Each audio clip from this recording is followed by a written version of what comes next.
मजहब इस्लाम में कुछ तो खास बात जरूर है, वरना रमजान के महीने में 16 घंटे से ज्यादा भूखे प्यासे रहने के बावजूद लोग आमतौर पर अस्पताल में भर्ती नहीं होते।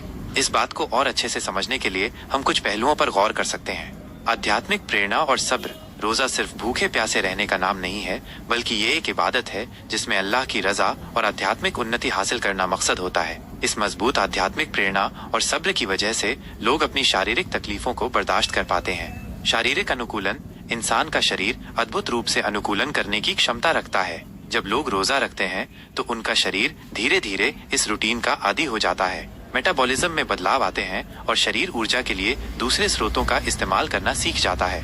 सहरी और इफ्तार में संतुलित भोजन। रोजा रखने वाले लोग सुबह सहरी के वक्त और शाम को इफ्तार के वक्त संतुलित और पौष्टिक भोजन खाते हैं। इससे उनके शरीर को दिन भर के लिए जरूरी ऊर्जा और पोषक तत्व मिलते रहते हैं। सामुदायिक समर्थन। रमजान का महीना समुदाय के एक साथ आने और एक दूसरे का समर्थन करने का महीना होता है। इस दौरान लोगों को आपस में मिलकर इबादत करने और एक दूसरे की जरूरतों का ख्याल रखने से हौसला मिलता है, जिससे रोजा रखना आसान हो जाता है।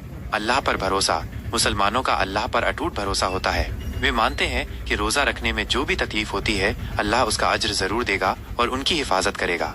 यह सच है कि कुछ बीमार या कमजोर लोग रोजा रखने में मुश्किल महसूस कर सकते हैं और उन्हें डॉक्टर की सलाह लेनी पड़ती है। इस्लाम में ऐसे लोगों के लिए रोजा छोड़ने या बाद में रखने की इजाजत है, लेकिन कुल मिलाकर ये कहना गलत नहीं होगा कि मजहब इस्लाम में जरूर कोई ऐसी ताकत और बरकत है जो लोगों को इतनी लंबी अवधि तक भूखे प्यासे रहने की हिम्मत और ताकत देती है, और आमतौर पर उन्हें अस्पताल जाने की जरूरत नहीं पड़ती।